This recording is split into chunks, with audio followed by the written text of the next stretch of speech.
Before getting into this episode, I wanted to mention that the Endurance Podcast is partnering with Move Pre-Workout for this season.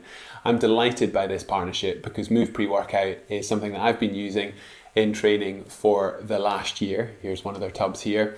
And the formulation with Move Pre-Workout is specifically to help you start sessions properly hydrated, giving you a smooth, sustainable energy and supporting stamina over long efforts. So avoiding any spikes or any issues, making sure that you can do the ride or the run in good form.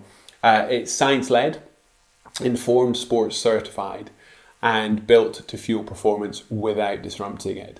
If you want to give it a try yourself, and I'd encourage you to do so, please go to movepreworkout.com and put in the word endurance at checkout for 20% off.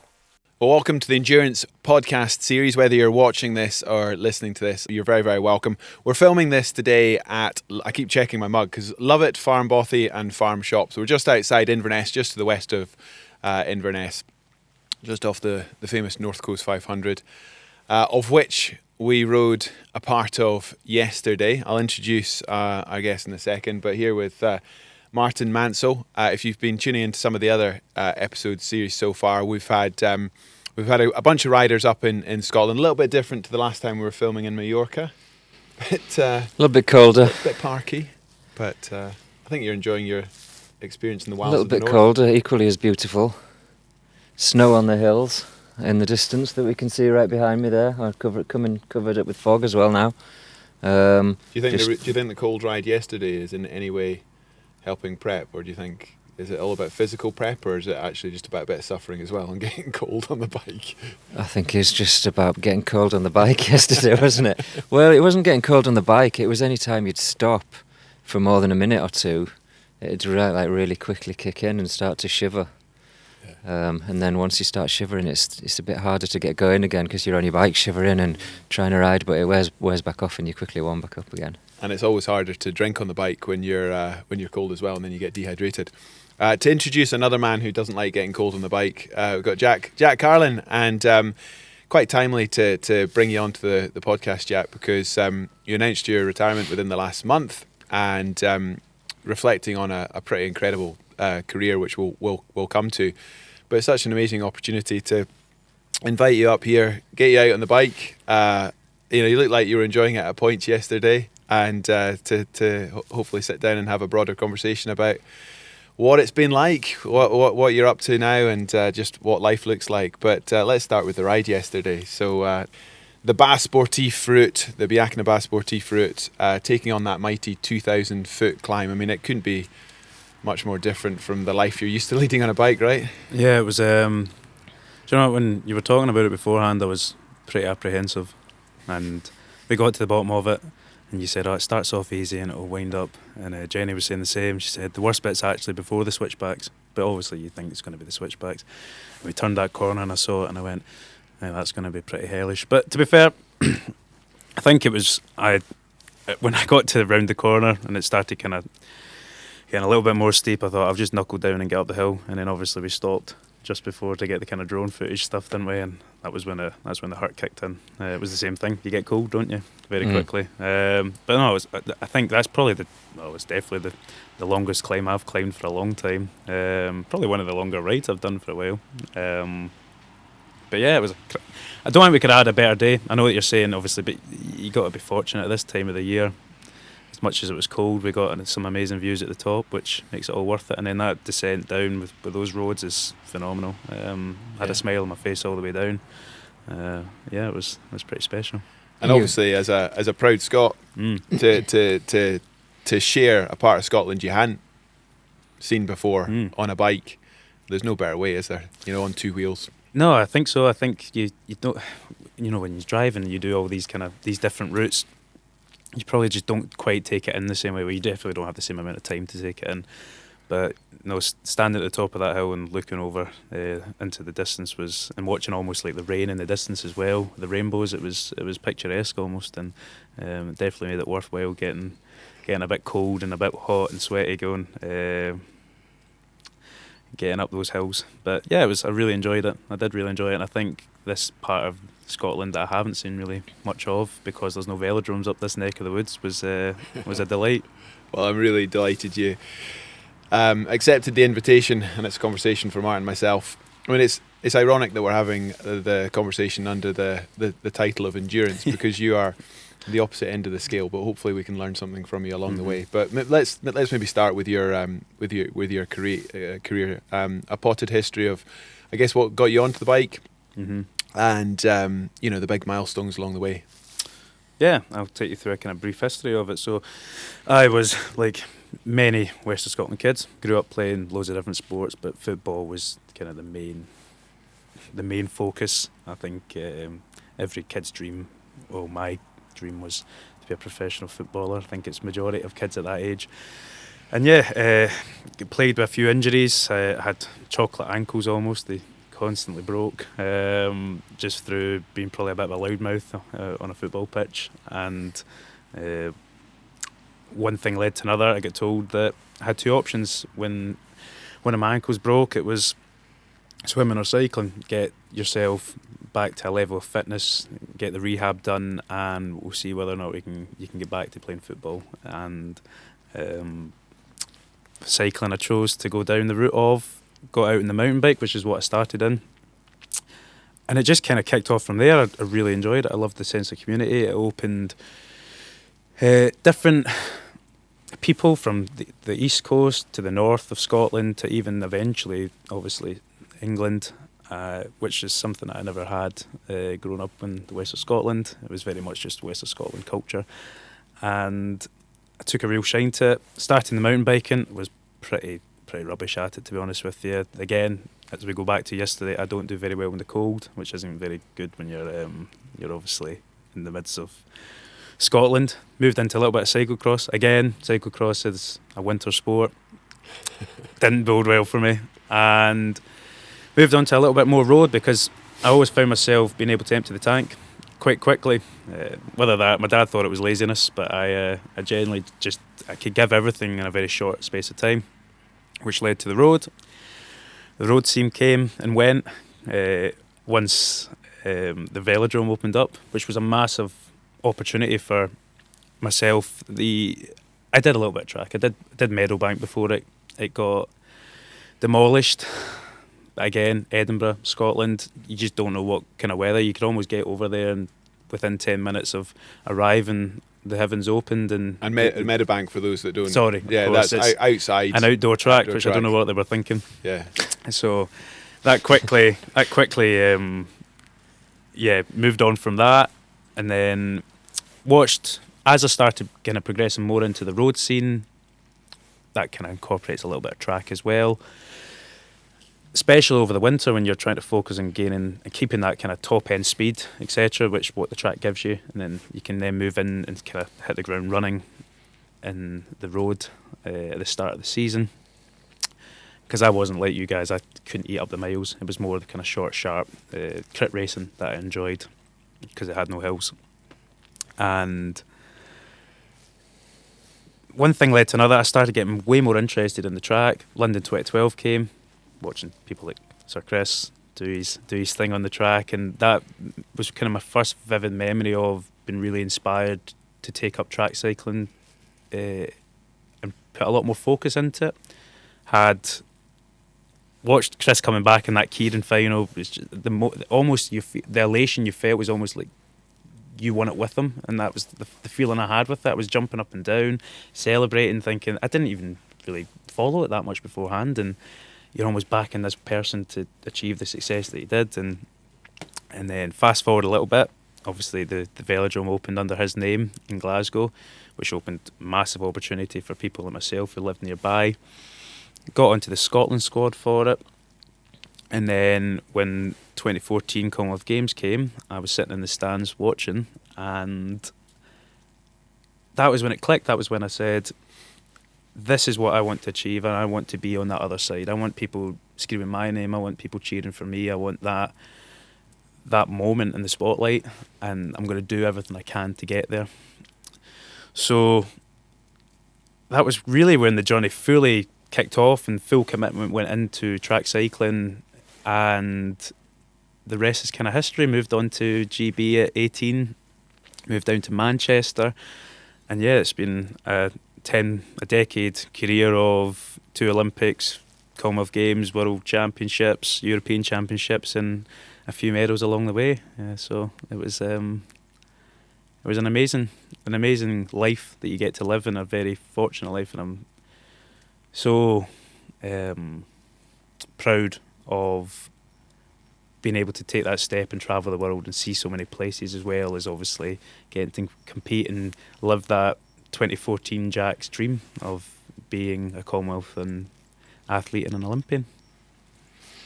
Well, it's a phenomenal achievement. Congratulations on all your achievements. And I wonder how was the change in culture moving from Glasgow, from West Scotland, as you describe it just now, to then moving away from home for presumably the first time permanently to Manchester. How was the change in culture?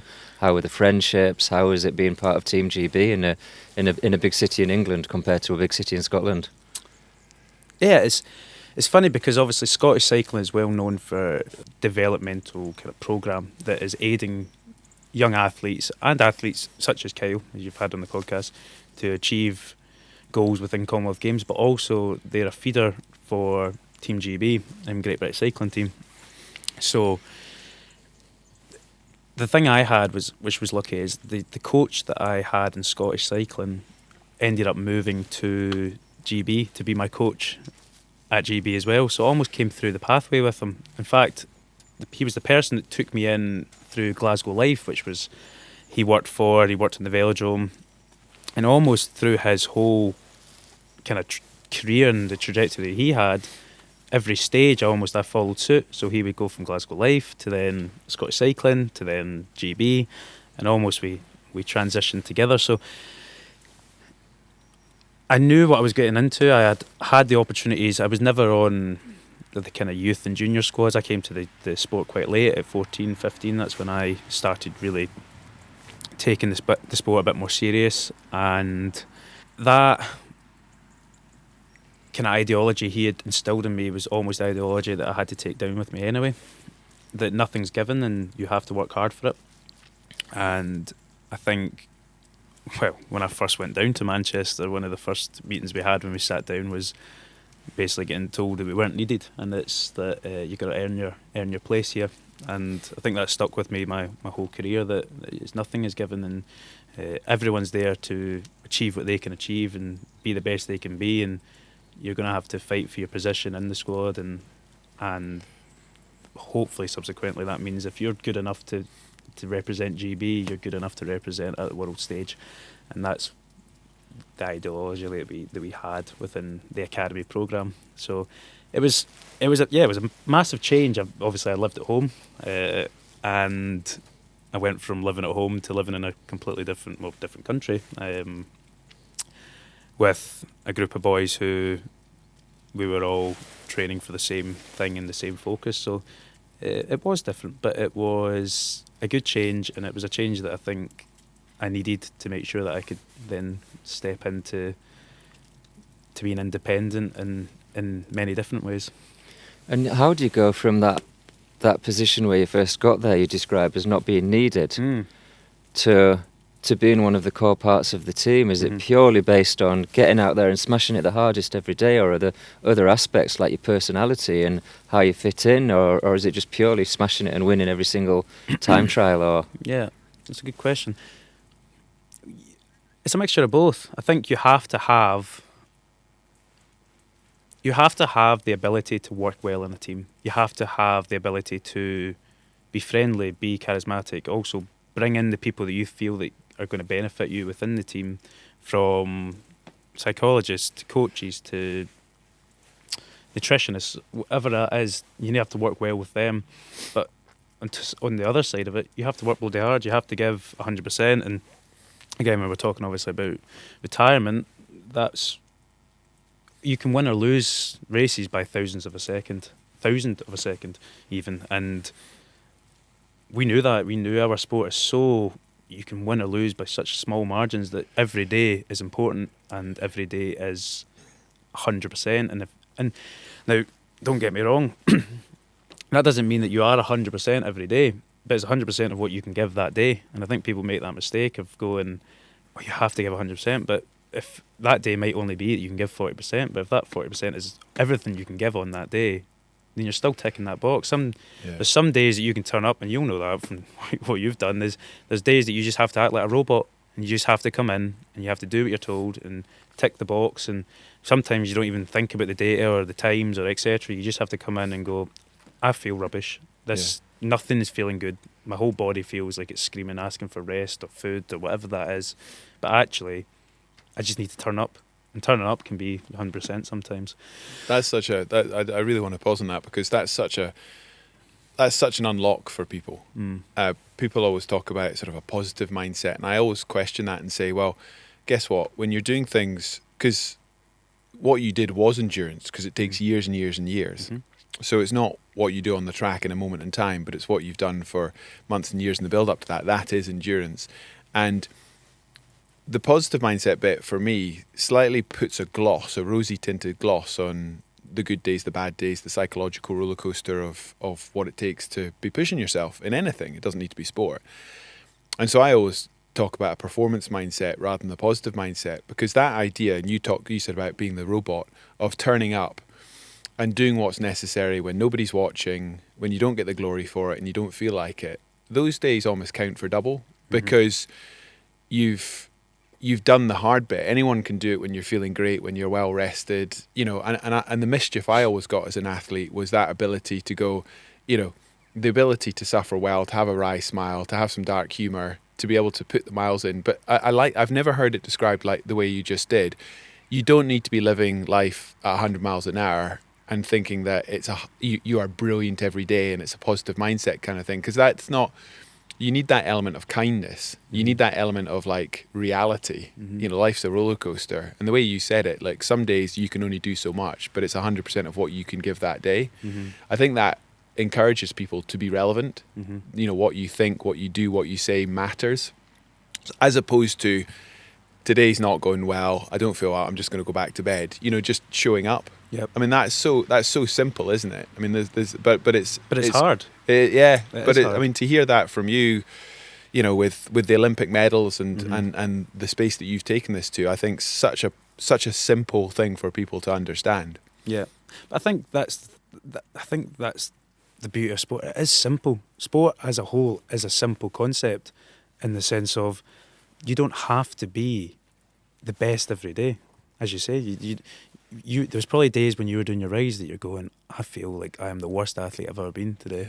But as you say, it's that turning up, and I totally agree with you. It's just that idea that I always think it's like we can overcomplicate it so much, sport, and we can overcomplicate it with data, we can overcomplicate it with times and position and etc. But actually, sometimes I came in and I just went, I don't want to see anything. I barely want to talk to anyone. I just want to come in, do my efforts, and leave. And yes, you're not on your best day that day, but it's the best you have that day. Yeah. And people understand that, people respect that. Your athletes around you respect that. Don't get me wrong, they wind you up a little bit because they know you're at your weakest.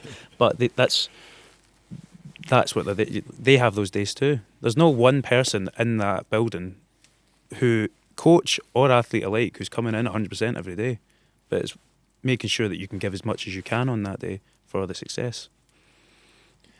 I think there's to go back to the question that Martin was having, this idea of not just culture, but how you see yourself at different points in your career. So when you were an 18-year-old moving down to Manchester, that probably felt at the time like you'd made it. I can relate to when I was 23, 24, and the first time I cycled around the world. That was my ultimate dream. Pedalled around the planet, stood on the finishing line at the Arc de Triomphe and just pedalled 18,000 miles, and I'd made it. I'd left it all out there. It's the hardest thing I'd ever done. And then 10 years later, stood in that exact same spot, and I thought back 10 years and I thought that was kindergarten. I thought just by doing the hardest thing I'd ever done in my life at that point, I felt like I'd made it, and I had at that point in my career. But then it's interesting, as life goes on, your perspective. And I often think that when you climb a mountain, you can't see the following mountain until you've climbed that mountain, because that's the way your perspective works in it. So I mean, your perspective as an 18-year-old, pulling on the jersey for the first time, I've made it. I'm national squad. Must have been like, but actually that's first rung of the ladder. Well, it's stepping stones, isn't it? Yeah. But you need the stepping stones for the success, and I think you need those moments of celebration almost. But was that and not quite pride. crushing as well? Did you thinking you'd made it and then realising you were on the first step of the ladder? Well, it depends how you look at it, doesn't it? Like sometimes yes, and there was parts of when I was on academy, which wasn't a long stint on academy.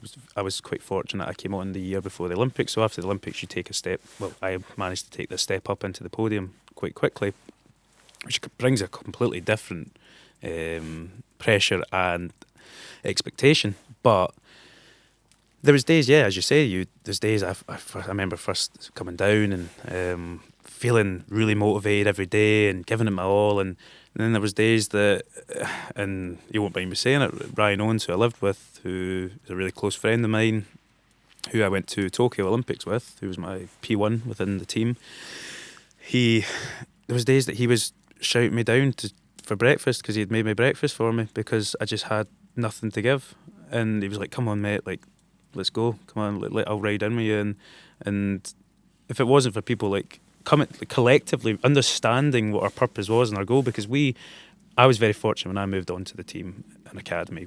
We had myself, Joe Truman, Ryan Owens, and there was another Johnny Mitchell, but Joe, Ryan and I all were suited to one position within the team sprint. So there was a massive collective of team within us, and I think the success that we had, we went to our first, all three of us moved up to the podium programme really, really quick because we each brought each other on, and there was a positive attitude between us, but we also had an extremely close relationship and being honest and really calling each other out for things that we were doing. If we were being a bit moody or we were being grumpy, or if we weren't doing something right on track, there was no fear of going, hold on a minute, like, let's sort this out. And that honesty, and I think that team environment is what progressed us through as a three, almost to then go to our first senior Europeans and get a medal. And then actually subsequently, one of my fondest memories of ever riding a bike was the full circle moment, was going back to Glasgow for the World Cup in 2016, or the start of 2017, I think it was 2016, which was right after the games, and it was one of the first World Cups, and it was my first ever senior elite World Cup, and all three of us, we won. And that moment of like elation, of that full circle moment, that we've worked hard together as a three, we've called out each other's, excuse my French, bullshit, and progressed and flourished as a three, was really special. And that's your peer group. But then you're also in that dynamic where you've got some big names who are in the last chapter of their career.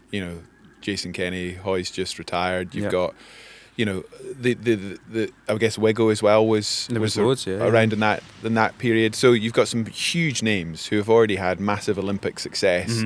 Some of them have transitioned into the road, had huge road success as well. So you're sort of being normalised into this ecosystem where you might have that peer group that you're growing up with, but you've got these sort of demigods of cycling that you're sort of rubbing shoulders with as well. Talk to me a wee bit about the culture. Well, there was as I say, we all three of us were not on academy for very long. We moved after the games. People know normally people take a little bit of time to decompress, take a little bit of time off, or they go to the road, as you say. So we had an opportunity to step up and have a little bit of time within the performance team of Podium Squad, which is for people who don't know, the Podium Squad within British cycling is basically what they expect is the team that's going to go to the next Olympics, or people who are going to contribute to the team to go to the next Olympics.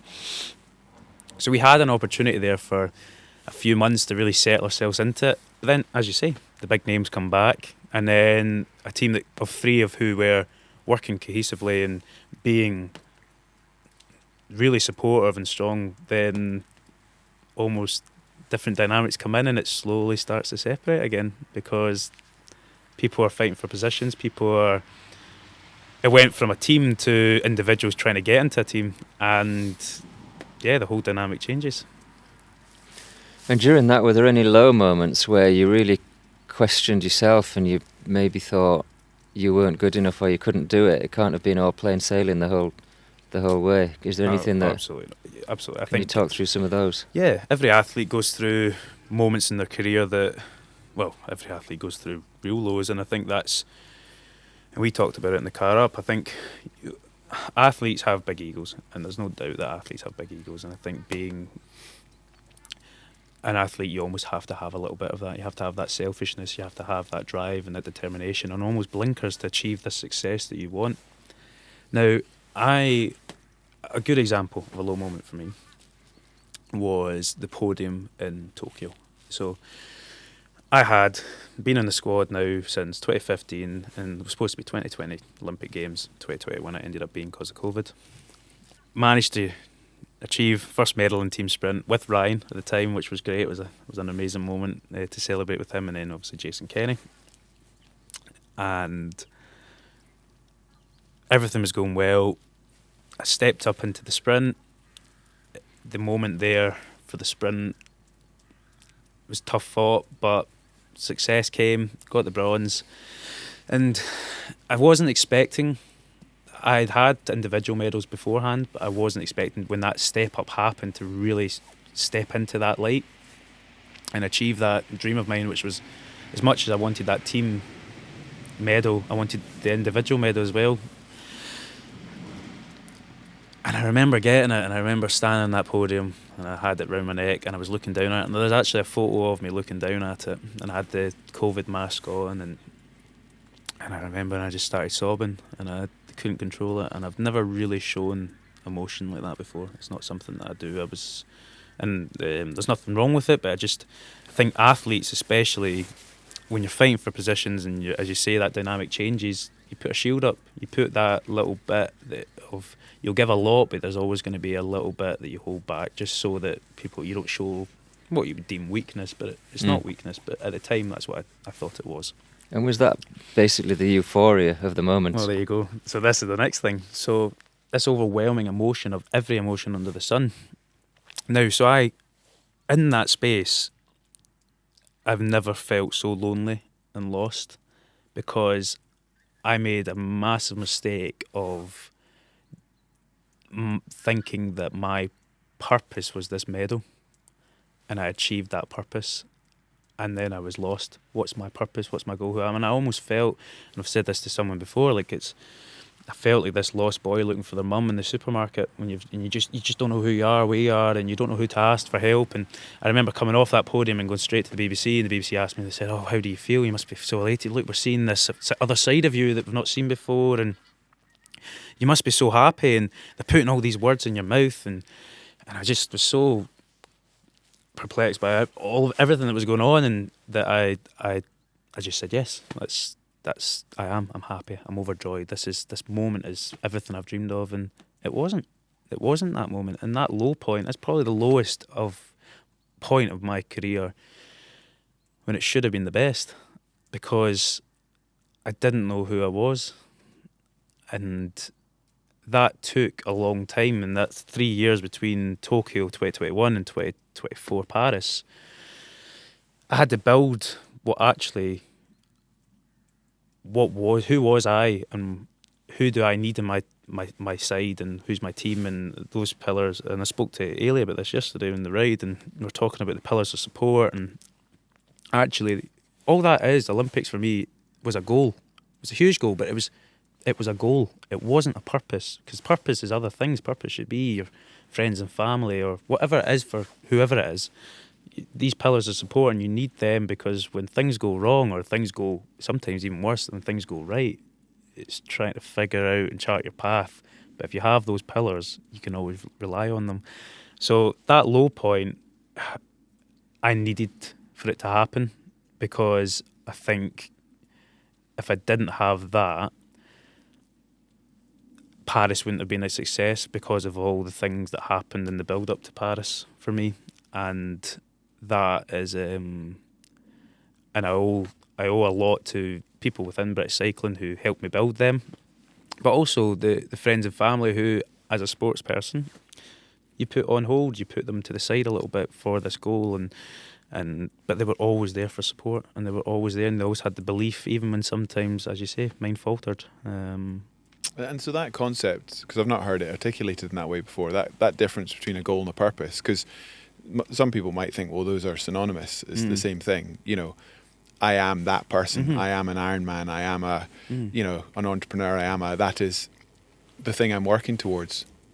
But that wider bit around purpose, just explain that to me. Because, I mean, the family you're from, the opportunities you were given, I guess what I'm really interested in is when you won that bronze, you were thrown into the public eye for the first time.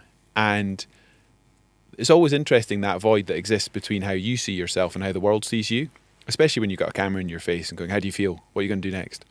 All those questions. And it's hard because you've often not had time to reflect on those things yourself. And when those expectations are being put on you, as in you should be on cloud nine, you should be happy, you should be celebrating, and you felt lost. You were like, well, not what's the point, because that starts to feel a bit ungrateful, but I completely relate to what you're saying, where other people are putting words in your mouth saying you must be, and you're like, am I? And it does take a bit of perspective. So I don't know. I'm just interested to explore how you think about it. It's clearly something you've thought deeply about before, that difference between a goal, and you have lived your life in 4-year cycles, and purpose.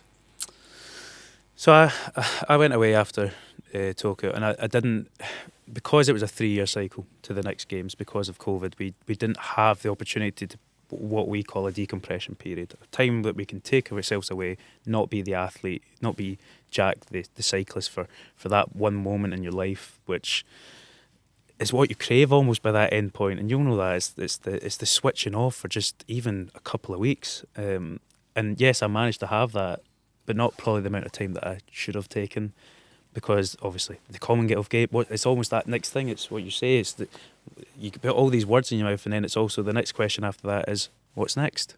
And we don't allow ourselves to have that moment of celebration and that moment of appreciation, to let it all sink in.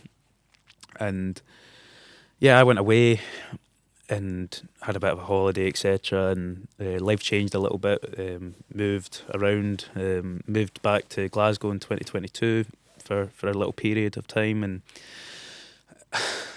I really worked on the fundamentals of what's important to me. So I've achieved this, but actually out with that, what's times in my life in this period of time that's been I've really enjoyed, and what's made me really happy, and what's made me feel a contentness or a purpose.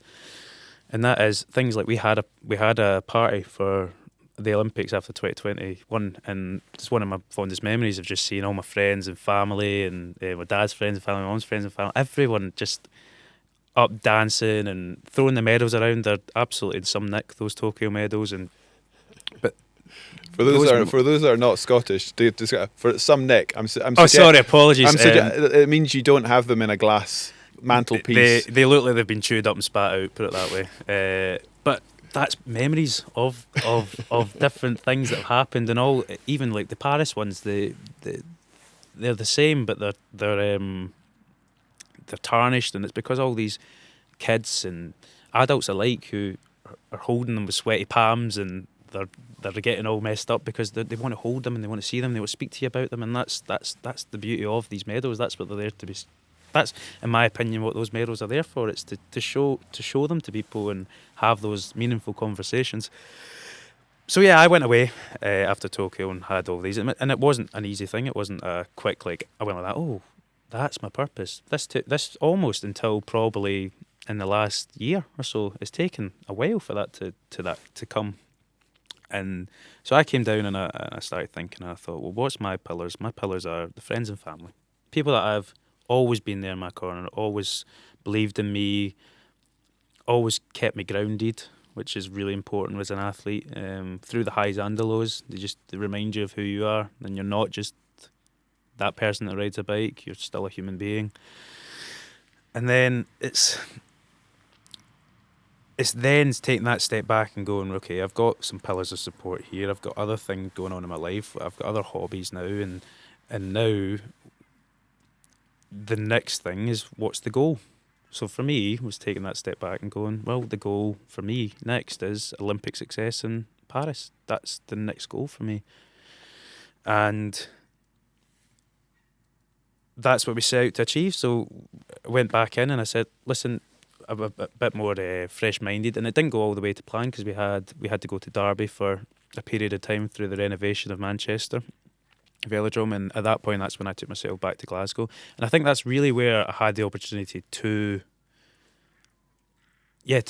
really hone in on those purposes and find that and be myself out with of cycling. Because I think when you're in that cauldron, which is British cycling, and that pit of pressure, and when you're in Manchester, it feels like that's everything, and you can't take that step away. You're always switched on about it. And whereas I learnt when I was in Glasgow, that's actually really healthy and really beneficial to leave everything at the track. So you do your efforts, you do it, and you debrief and you look through it all, and you pick things apart and you go, right, okay, that's what I'm going to do that next time. That's what I'm going to do. I'm going to note it down, and this is what we're going to try and change. But after I did that, I could go away and I would go and see friends and family. I'd go and do what I wanted. Do you know what I mean? And I tried to take that back with me to Manchester, and it was successful. I had a lot of other things going on, and it really helped me progress as an athlete when things went wrong. And for example, in 2022, it was the European. It just came off the back of Commonwealth Games. Had a good run there, a few medals, and then a couple of medals, and then moved to the European Championships, which was like the week later, and qualified first. I was going really well, and then the semi-final came about, and I got taken out and done my ribs and a couple of like my shoulder, like everything. Just took a real bad, nasty crash. Got back up, got to that final, won the first race. Lost it. So that's the same day. So you raced the final with broken ribs. So the ribs, the ribs were absolute. And do you know what, those ribs, to pretty much Paris, were still causing me grief. But I got up, and I actually, unfortunately, at the time we didn't realise, but I actually had banged my head pretty hard. So I got up, full of adrenaline, raced that final for the gold, won the first race. The second one, lost it by a margin, and then just that adrenaline wore off, and I just had nothing to give. And now you're talking about those low moments. Now, that was an extremely low moment, and I came back and I was devastated. And actually, I got sent home from the race. I was supposed to fly back to Manchester with the team, and I got booked onto a flight to Edinburgh. It was, and actually my partner Christy came and picked me up and took me home, and it was those few days after that were really low. But because it was the goal was Paris, and the goal wasn't, and my purpose wasn't Paris, I felt like I could talk it through, and it was almost logical instead of just emotion. So you could build on it, you could come back, you could repair yourself, and you build towards obviously the goal. And that goal, as I said, Paris. So started building towards that, dealing with the ribs, dealing with some other issues, other knee issues, which I've been plagued with my whole career with what we do. Within sprint, it's very different to you guys hacking out on the road. We do a lot in the gym. We spend a lot of time under heavy weights, and then we try and crush ourselves into the most aero position on a bike for a very short period of time. So our whole sport is designed around short, sharp, powerful sprints and movements. So it takes a lot of toll on your body. Imagine like if you were in the gym and squatting 240k and then having to go and try and pedal a massive big gear on the track. Joints start going, and knees start getting sore, ankles start getting sore, and built towards the Paris Games. Things were going actually not too great. It wasn't finding the form that I was hoping. We were having some really tough discussions within the team. I had a team of an ample amount of team. They had, obviously you have psychologists, nutritionists, analysts, data analysts, the people who, the video analysis team, and then you obviously have your coaches, your S&C coaches. You have an outrageous amount of individuals who are there to try and help you succeed and strive within the Olympic Games. And we had difficult conversations, and I think as an athlete you have to try and disassociate what they're saying from about you, because it's not personal. All they're trying to do is create success, and you are at that moment a robot, and you're the project, and then the project is the Olympic success. You're an asset. You're the asset. But but your emotions are like... Your emotions, yeah, and there's sometimes, and I think you grow to be very thick-skinned, and they almost talk sometimes in a room. You could be sitting there and they're talking as if you're not there. And you're just like, yep, I'm still here, guys. But it's it can be humbling, put it that way. But it's, yeah, you have all these difficult conversations, and then things started improving. I had a really good winter season within 2023. Just came off the back of the World Championships in Glasgow, which was an amazing opportunity. And yeah, building towards that success in Paris. Did our last race, which was the Canada World Cup, which was over in Milton near Toronto, and I started seeing success. I had a couple of medals in the first couple of days. The last day, feeling really full of confidence. First time probably in my career, I would argue, that I felt excited towards that goal, which because I think Tokyo was that. There's that anticipation of it. It's your first Olympics. Whereas I knew going into Paris that I was going to have, for the first time ever, my friends and family there. It was just across the sea. So you had so many people that were coming to support, which was exciting. And I was starting to see that actually I'm going to be able to prove myself well here. I'm going to be going there to compete and be, hopefully, in that kind of medal ride-off, that I'm going to have friends and family there to witness that, which is so exciting. And we got to the final day in this Canada World Cup, and I was warming up full of confidence, and probably partly the reason why it happened, because I was full of confidence. I went that little bit harder than I probably should have in the turbo, and the crank decided to fail on me, and yeah, it took my ankle with it. Now, we were 12 weeks, around 3 months away from the Olympic Games, and I've been told that in a Canadian hospital that there's a possibility I'm going to need a cast. And I was sitting there with my physio going, Katie, who is an amazing human being, who I think every athlete would say that physios are sometimes the most important person in the room for us. They fight every corner for you, and they make sure that you can stick you back together and get you going again. And in that moment in time, I sat in that emergency rooms, get told basically it's not good news. And Katie said to me, "You'll be okay, we'll sort it." And because of the run of injuries that I had that belief in her. Fast forward, coming back with a big moon boot on. However, I did get business class, so you know. Just before you carry on with this story, because it's fascinating, I think people who haven't followed your story or don't know track cycling, just make it abundantly clear what happened. The Endurance Podcast is brought to you in partnership with Enjoy Travel. Huge thanks for all that they do. And I don't need to introduce my co-host, but over to Martin Mansell to explain Enjoy Travel. So Enjoy Travel brings you car hire, hotels, airport parking lounges with a loyalty platform, meaning you buy 9, you get your 10th free. And you can mix and match across any range of our products. You don't need to just buy 10 car hire, you could buy a hotel, a car hire. And we're giving you a special discount code to celebrate our podcast, which is RID3R, as in rider, and you'll get up to 30% off everything. So click on Enjoy Travel. It's been amazing for these epics, makes our travel so much more enjoyable and seamless. So thanks Martin, thanks Enjoy Travel.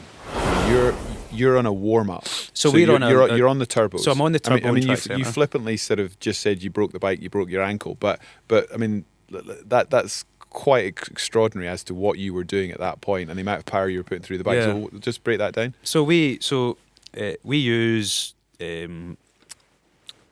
don't always have track readily available if there's racing going on. Obviously there's one track, so a lot of the time we have to do a lot of our warm-ups in the middle of the track centre. Now that can be on rollers or it can be on turbo trainers. So we use static turbo trainers. Subsequently we ended up using at the Paris Games, we brought some watt bikes along because they're just a bit safer. So I was doing, I think it was my final rev out before I was actually going up on track, and it was an absolute blur. But for context, I've done my ankles in a couple of times to this point, and basically doing a flat out sprint, and we produce as sprinters, we can produce up to 2,500 watts. So it's quite a high peak power we can do. Quite high. Which road bikes aren't really. Yeah, you weren't seeing any of that up the climb though yesterday, were you? But we produce a lot, which road bikes aren't. I had to think about that for a second then. 2,500 watts. Yeah. Yeah. Okay. Yeah, it's a lot to go through a road bike that's not designed for that, especially when they're not designed to actually really be on a turbo, especially not producing that kind of. And yeah, next thing I knew was the crank had sheared, and or something on the crank had sheared, and I was looking down, and I was still unfortunately attached to it, but my ankle looked a bit worse for wear, and I remember just immediately hopping off the bike and out looking straight into my pit, and everyone just looking at me like this, and I went, I've broke my ankle. And they were like, no. And as I took my shoe off, it just already was in a pretty bad way. Now, the funny thing of that is hobbled down to the medical bit. They were lovely, but they were like, yeah, you need to go to hospital. And Jason came in and said, so, just to be clear, he's not riding. And I was like, no, I think I'm just going to give it a miss today. Yeah. So, yeah, that was basically the story of that. Fast forward, got told that it wasn't good news. Got the flight back, and then the next day we're in a meeting room discussing my options. What are the options? The options are obviously we're going to really rehab him. It's going to be pretty rough, and it's going to be sore. Or you bite the bullet, accept that Paris is out of the equation, and you're going to have to try and focus on fully rehabbing it, ready for LA. There's only one option there when you've dedicated that amount of time, that you're going to give it a go, aren't you? Because the worst happens anyway. You're going to be going for the next one. So that those 3 months were building into Paris were the toughest of my career as a whole.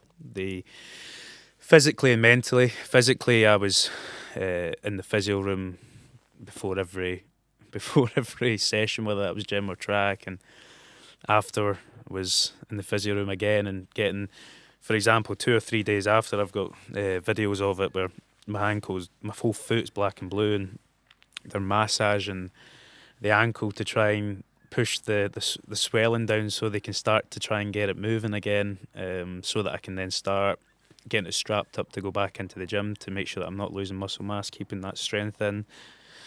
So that was within a week and a half of the injury occurring. That was back in the gym with quite a bit of weight on my back, but biting through it it was painful, but it was manageable because I had a good team around me.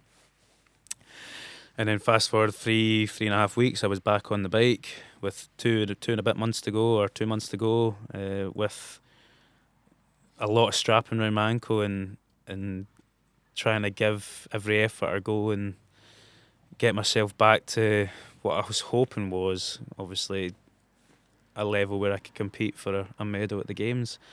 Now, we were talking before about that, this goals and purpose. If that was Jack in 2021, I would never have made it, because everything would have went wrong. My mindset changed because I leant on the people who I needed to, those pillars of support, and I spoke about it more as a job, and this is the job, and this is what I need to get to, and after that I can deal with the consequences of it.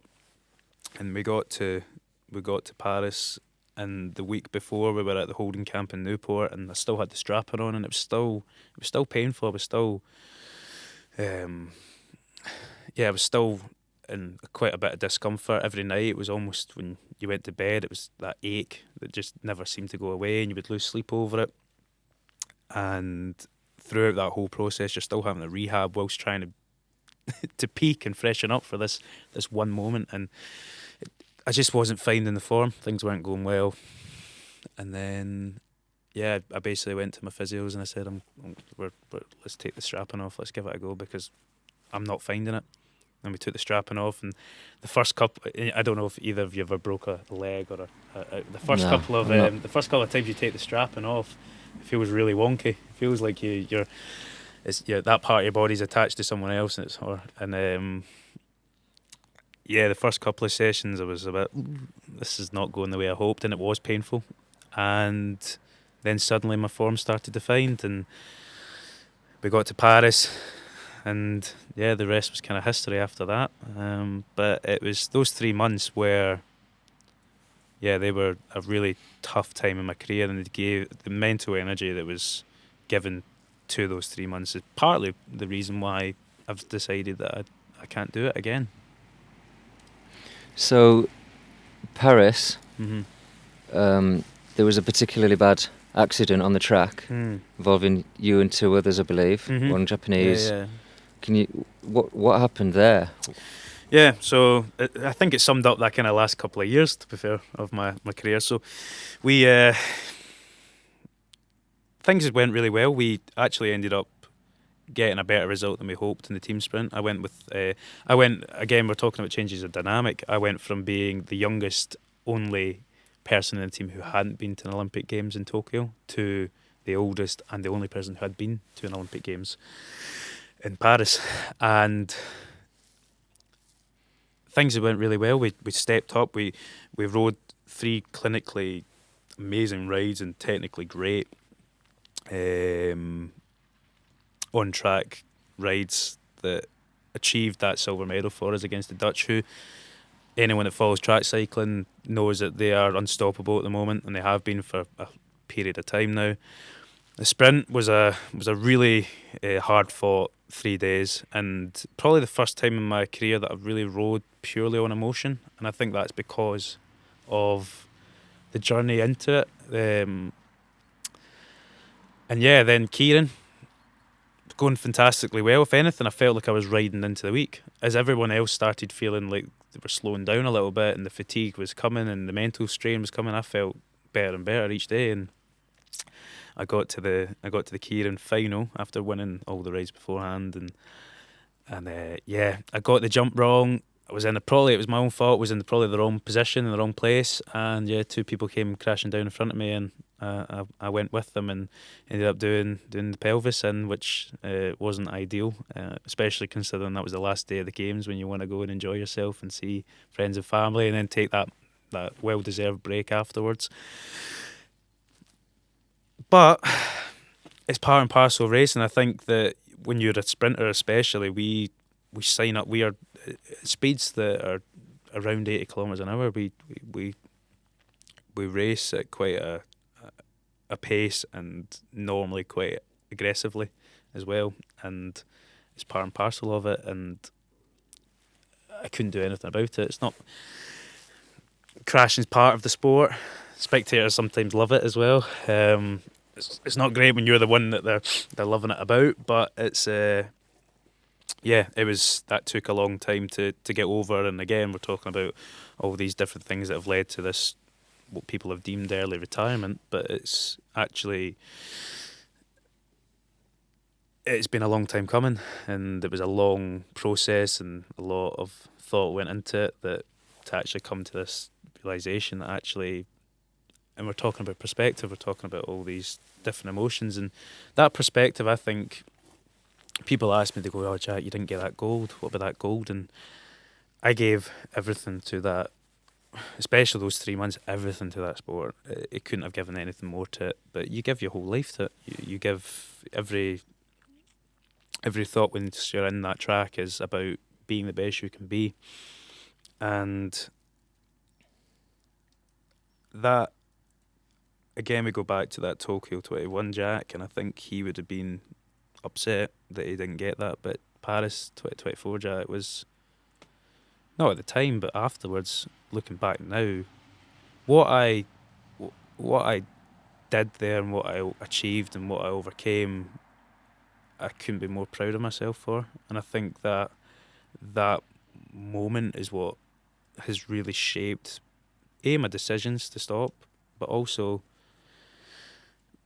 who I am as a person now and what I feel I can bring to the table. And I think that sport is an amazing teacher for that, and I think it does teach you all the right things, whether that's from your younger ages when you're a kid, being in teams or being in PE at school, to being a high performance athlete. It all teaches you the right skills to go into the big bad world afterwards. And I think that's been something that over these years I've really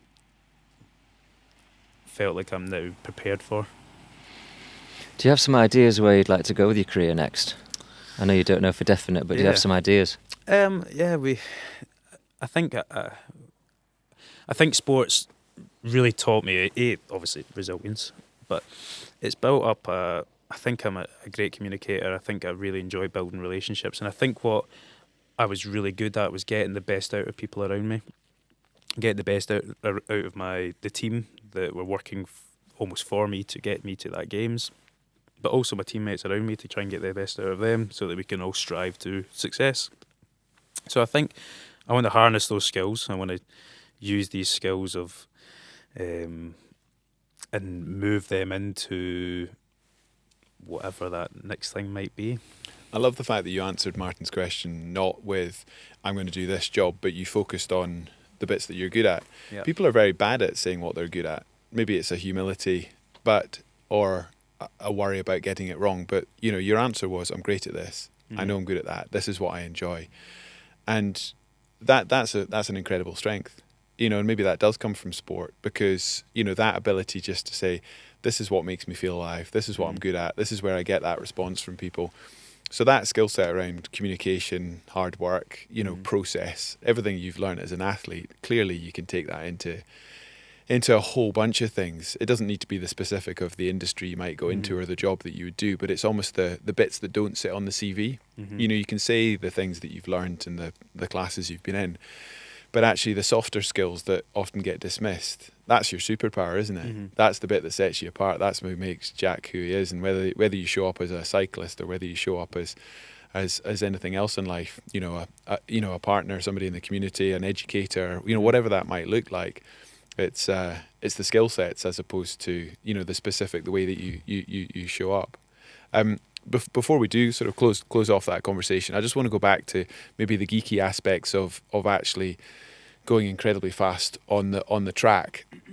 For the untrained cyclist or somebody who's never ridden track before, give me a sense of the numbers. What is it like in the corners? What sort of forces are you going through? What speeds are you pushing at? What are those starts like? I mean, you mentioned 2,500 watts, but for mere mortals, give me a sense of how hard you do push it, what it feels like. Yeah, I think track cycling as a whole, actually, do you know what? I'm going to even make it more broad. Cycling as a whole, in the last 10 years, the science behind it, the training behind it, and probably the thing that's really separated it from years before and years previously is the aerodynamic side of things. Is massive. Now, sprinters are quite big people. I know I'm not tall, but you are quite wide human beings because you put a lot of mass on, a lot of muscle mass to try and generate the power, the torque to really get these massive gears that we used going.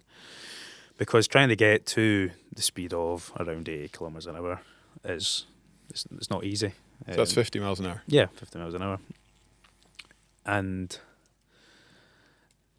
yeah, we experience a lot of different things. We do things in training. We have, especially in British cycling are obviously world renowned for being really innovating and trying to lead on the science and the data. So we have an amazing team that work closely with bike companies to develop some of the most amazing bikes, which I was really fortunate to be part of. We spend time in the wind tunnel a lot, but more importantly, we spend a lot of time on track, kind of honing that craft in. So we have things, we chase motorbikes on the track at crazy speeds that are faster than even 50 miles an hour to try and really get that feeling of of the overspeed element, which is really hard as a sprinter to do unless you have something you're chasing. So we chase these big motorbikes around the track with our coaches in the front of them. We do a lot of, obviously, gym work, as you say, but more importantly, especially over the last probably the last 8 years, we've really honed in on the aerodynamic side of things. Now, sprinters back in the day, big, wide, even look at people like Chris, and Chris at the time would have been an innovator for aerodynamics. He had the best skin suits, the aero lids, what GB was well known for, but actually even now the rest of the world's caught up. So what can we do differently? What we can do differently is really hone in and really be an expert in that aerodynamic field, where you're using the data, the CDA, to understand. For example, I'll give you a good example for me. So one of my biggest issues on track was my elbows used to flail out. They used to go like this and for viewers that are just listening, that's my elbows were moving out from what we call like the tunnel of aerodynamics, which you're basically trying to make yourself as small as you physically can at the front. Your front end is as small as you possibly can be. So we really focused in on, well, how can I get my elbows in? And it was such a simple change. I brought my wrists in. So it was just relax the wrists and bring them pretty much almost as if you can try and touch your wrists together on the bike. We used very small handlebars. I think my handlebars at the games were 31 or 32 centimetres wide. Some of the other athletes used 30 mil, some 30 centimetre bars, some used 28 centimetre bars, so some really small bars. So we really focused on that element of it, but trying to control a bike at that speed with those kind of handlebars in a tucked position where all you're doing is trying to you can barely see 5 metres ahead of you, which is almost why it's becoming so dangerous, the sport that we're And what sort of G's are you pulling in the corner? well, you're thrown into +2 G's in the corners, where you're especially even when you're behind the bike, you're probably even closer to the 2.5, 3 mark. So it's amazing you can stay conscious. It's like fighter jet territory. Yeah, it puts it through your body, doesn't it? Yeah, but it's I think it's a pretty intense sport. But we use these big gears that actually it might only be 140 RPM that you're riding at, and it doesn't look that quick. But actually, if you were to break it down for mere mortals, if someone was trying to sit in the back of that, they'd be spat in a second. Inspiring. Yeah. We need to go faster, Martin. We need to go That's faster. our problem. Yeah. And it's the same in the Vela. And I'll add another wee bit, like, just because it's a little bit interesting data, it's quite cool, is I'm going a bit geeky now as well, but you obviously when you watch sprinting or you watch any track cycling events anywhere, you'll see a lot of individuals trying to overtake on the straights and not in the bends. Now, you're only losing a few inches of distance in the straights, but actually when you go into the bend and you're from the black to the red, it depends on obviously what track you're riding, because every track's different, but you could be losing meters. Now, meters in my in my sport is thousands or tenths of a second, which is gigantic at those speeds. So there's that as well, that you're trying to be aero. You're going to try to be as powerful as you can be. You're trying to push these massive big gears tucked, but also try and hold that black line and nail it. And the best riders in the world, people like Emma in my team, Emma Finucane, she's the master at holding the black line. And that's the success she gets, is because she's so efficient at doing the simple things right. It's mind-boggling some of the speeds and the things that you say, and the G-force is just mind-boggling. Impressive, amazing. What are you going to take from this for your big ride next year? I mean, it is literally the other end of the spectrum, but the big mission, as you know, Jack, is to do a ride, a big race across Europe, north to south, and on this amazing sort of 3-year trilogy from around Yorkshire to down through France to now going the length of Europe.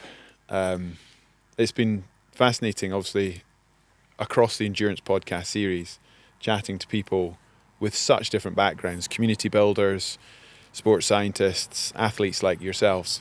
There's something different in every conversation, because obviously there's the physicality and the training of it. But, you know, I was surprised where you took this conversation, which was much more about sort of core purpose and actually what gives you the motivation. Because as I say, you're the ultimate speed machine, but actually to be able to live your life in 4-year cycles takes incredible endurance. So So that's what I've taken from this conversation. How about yourself, Martin? Yeah, well, that for definite. And the difference between the goal and the purpose is a really interesting concept. But equally as interesting on specific things is the tiny differences you make, like pulling your wrists in to get that extra dynamism, if that's a word. Yeah. I think is a word. How much difference would that make on a 3,500 mile bike ride compared to 4 minutes around the track? Yeah, no, I think yeah, you'd probably find yourself. Well, it's the same thing with you guys. When you did you have the aero bars, don't you? And I know that's obviously the purpose of it is to try and relax your hands and take a bit of pressure off them. But actually, sitting in that position, you're going to probably be quicker than sitting on your tops. Well, it's really interesting. So when it comes to ultra endurance, when you're trying to change other parts of your anatomy, you often change it indirectly. So if you're wanting to keep your cadence high and have more fluidity on the bike and good body separation, then what you're trying to avoid is becoming sort of A-framed and locked off on the upper. So people, when you try and increase your cadence and keep, because when people get tired, they tend to become quite static on the bike and often their elbows locked out and you just, you're taking every bump in the road and it just becomes quite, and actually when you try and do pedaling drills and keeping that fluidity in the bike and the body separation, the input for that is the elbows. You drop your elbows, the whole body, upper body relaxes. It allows you in a more fluid way to turn the gears. So the more you try and focus on the legs, the less effective you are. The input for that is actually what the elbows and the arms are doing. And it gets harder and harder as you do more hours on the bike because you tend to, as you get sore, become more locked out. It's really interesting. And the amount of time I say to people, especially when you see them climbing, I say, drop the elbows, drop the elbows, drop the elbows. And, stop putting so much pressure through the hands because you'll end up, giving yourself nerve damage and all sorts of things that you don't think about when you're in the first couple of hours on the bike and you feel fresh. So it's the same, isn't it? It's small inputs, to your point. It's small inputs that once you compound that by tens and then hundreds of hours just makes them. I mean, going around the world was 1,100 hours. So little things on the bike make a massive. I mean, as athletes, we all have verbal sort of physical tics. Like I know when I get tired, my right knee starts to come out, and just being mine does too. Oh, does it? Same, yeah. Like so you try and like you pull your wrists in, you try and pull your knees in to stop the knees flailing out, but like overdo it, so that actually keeps them straight. Right. Okay. But it's even having the awareness of that, isn't it? Yeah, it is. Amazing. Well, I'd say this couldn't be any further from riding 3.5. How far are we on? 3.5? I think it's about 3,450 miles at the current, the latest map sketch. I don't think you've got any plans next summer, do you, Jack? That sounds. I think I'm busy that week. You're busy that week, okay. Yeah, how many times around the track's that? I'll tell you what, we can think how many times that around the track. Probably more than I've ever done in my whole career, put it that way. Well, I tell you what, you shone yesterday. I'm absolutely delighted you took the invite to come up to the Highlands, and it's been an absolute delight getting to know you. I've enjoyed following your career. And, I have to say at this point, as you step back and figure out what you're doing next, huge congratulations. You should take massive pride in what you've achieved. And the next generation can take the baton and, take that success forwards because, what you've done will be inspirations for the Jacks of the future and others. So good on you. We'll follow what you do next with great interest and look forward to another bike ride. But thanks for joining the pod. Bike ride in Yorkshire. Yeah, no, a pleasure to be here. Thanks for having me. I hope you enjoyed the latest podcast episode as much as I did. Stay tuned for more. Yeah, for sure. And amazing getting people like Jack on, celebrating a world of cycling that very few ever get to experience. So leave a comment, leave a question. Don't forget to follow or subscribe. Superb. See you next time.